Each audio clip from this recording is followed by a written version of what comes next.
All right, so we're diving back into underground to Canada and Yeah. picking up Julie and Liza in Chapter 17.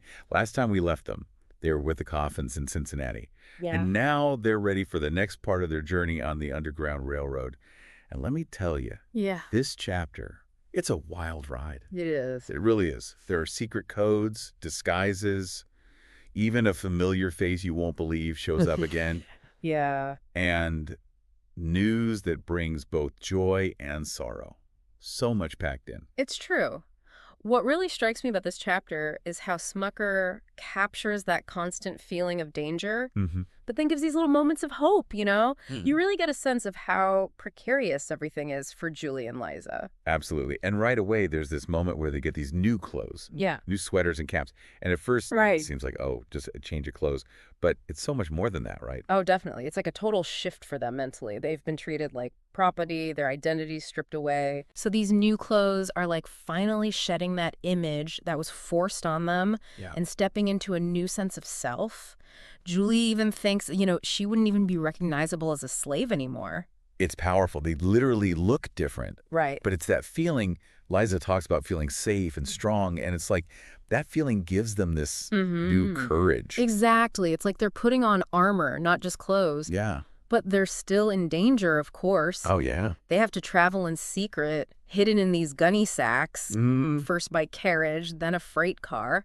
Can you imagine the tension? I can't even imagine. It really makes you appreciate how risky and complex this whole Underground Railroad system was. Oh, absolutely. And the way they use those code words, like referring to the girls as packages of dry goods. Right. Brilliant. Right. But it just shows you how important secrecy was. Every word could have a double meaning. A Yeah. slip up and they're caught. Exactly. And then remember when someone at the station wants to search the cars for runaway slaves? Oh. Talk about a close call. I was holding my breath reading that part. Even when it seemed like they were safe, danger was always lurking. And then, just when you think things are going according to plan at a Right. train stop, they hear this familiar voice Oh, right. asking about parcels of dry goods. Massa Ross. I bet nobody saw that coming. I know. Last time we saw him, he was being arrested, and here he is, ready to risk it all. Right. And he's completely changed. Yeah. No fancy clothes, no beard. He's blending in, completely committed to this cause. It makes you wonder how many other people were out there working undercover to help people escape. Right. It really shows you the kind of network they had going with the Underground Railroad. Yeah. But this reunion, it's not all happy news. Massa Ross has news about Lester and Adam, too. That's the bittersweet part. Lester made it to Canada, which is amazing. Yes. But Adam, He didn't make it. He died from an infection caused by the chains that bound him. awful. Just a harsh reminder of how much damage slavery caused. It is. Even for those who escaped, it's a lasting trauma. And it makes you think about Gila K's worry for Manny Sally. Even as they're escaping, Yeah. there's this shadow of loss and uncertainty hanging over them. Definitely. It makes you think about the emotional toll of all this. It wasn't just about getting to Canada. Right. It was everything they carried with them, the trauma, the grief. And then there's that moment when they leave the train and see Lake Erie for the first time. Oh, yes. Such a powerful contrast to the Mississippi River. Totally different. To them, the Mississippi was captivity. It was. Lake Erie is like this gateway to a new life. To freedom. Yeah. And the ship they take, the Mayflower, is even called the Abolition boat. I love that. It's more than a ship. It's a symbol of defiance and hope. It is. And they're given strict instructions. Stay hidden, listen for the code phrase, and they should reach Canada by morning. Freedom is so close. You can feel the anticipation. Absolutely. They've been through so much, and now freedom is almost within reach. But even now, there's still danger. And then there's Massa Ross's decision. He chooses not to go to Canada with them. I know. He's going back, putting himself at risk to help others escape. It just shows you how dedicated he was to the cause. Yeah, he knew that one person's freedom wasn't enough. He had to keep fighting for everyone. Exactly. And it makes you think about all the people, known and unknown, who risked their lives for this. It's incredible. What does Massa Ross's sacrifice tell us about what abolitionists were willing to do? It shows that for a lot of them, this wasn't just a cause. It was their whole life, a mission they devoted themselves to. It makes you realize how big this movement really was. Yeah. But back to Julie and Liza, they're on the Mayflower now. Right. They're not just passengers. They're hiding, pretending to be the captain's laddies. Oh, yeah, they can't let their guard down. Not yet. Even on a boat to freedom. Exactly. It shows you how vulnerable they still were. Even surrounded by people who supported them, Right. they had to keep up the act. Remember, slave catchers could pursue escapees even into free territories. So that secrecy was still crucial. And you can feel that tension as they wait. Absolutely. They're stuck in that tiny cabin listening for a specific knock and that code phrase, a friend with friends. Yeah. It's like that phrase becomes this lifeline, a symbol of safety and connection. Yeah. It reminds you that the Underground Railroad wasn't just about individual bravery. It was this whole network of trust and cooperation, spanning across states, involving countless people. It's amazing what people can achieve when they work together for a common goal. And this chapter ends with such a beautiful image. The Mayflower sailing toward the dawn, carrying June Lily and Liza closer to freedom. Yeah, the imagery really gets you, doesn't it? The darkness of night, Yeah. representing all the oppression they've been through, Yeah. and the dawn symbolizing this new life in Canada, a life full of hope. It's a powerful ending. But it also makes you wonder, what will that new life be like? What challenges and opportunities will they face? It's a classic cliffhanger. It Yeah. makes you want to keep reading and see what happens next. I know. But before we do, let's step back and look at some of the bigger themes in this chapter, Okay. like the power of hope. Even with all the danger and uncertainty, Yeah. Julie and Liza never give up on their dream of freedom.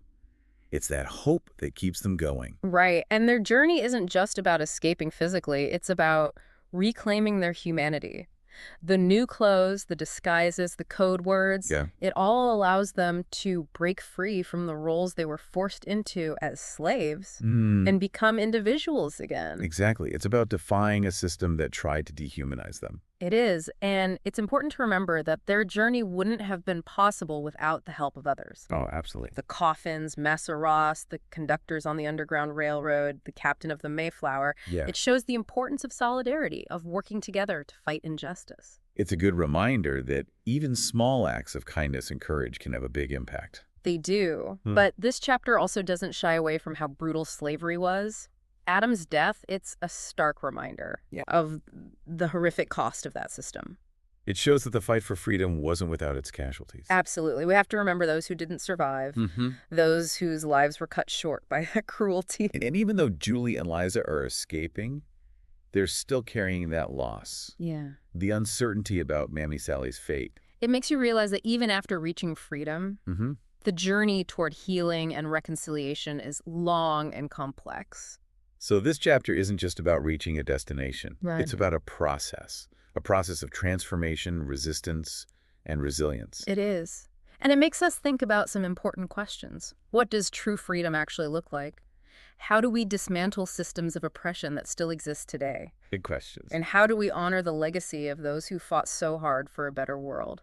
Those are questions that are still relevant today. Absolutely they are. They make you think. Oh, yeah. And it's interesting how Smucker uses those vivid details and imagery to bring these big questions to light. Like those descriptions of the rain and the train journey. Yes. And even how she contrasts the Mississippi with Lake Erie.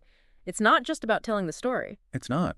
It's about making us feel what Jewel, Shilly, and Liza are feeling. Exactly. Remember that description of the rain?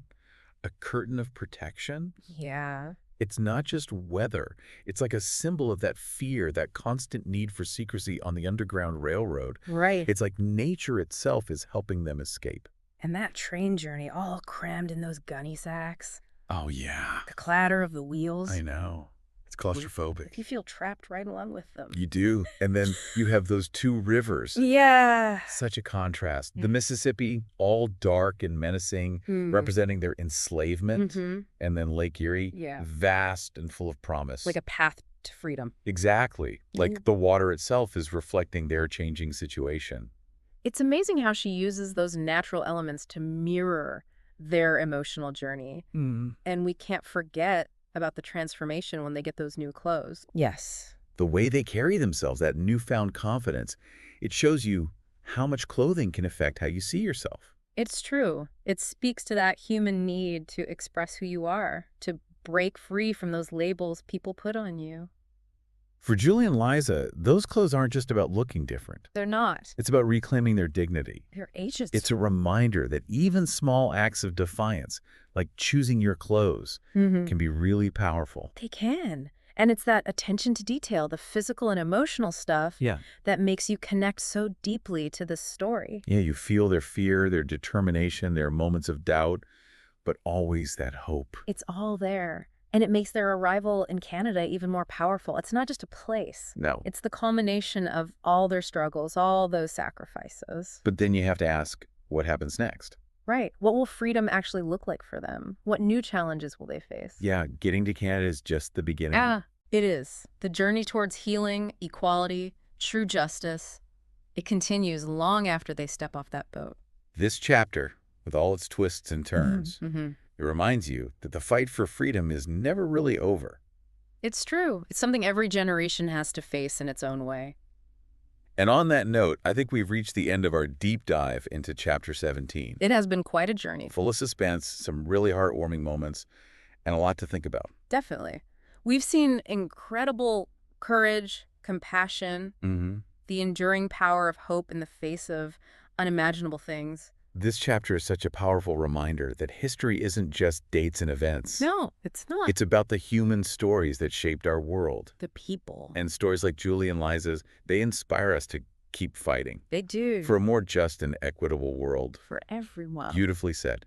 And as we wrap up this deep dive, let's keep these stories, these lessons with us. Yes. Keep learning, keep questioning. Keep striving for a future where everyone can experience true freedom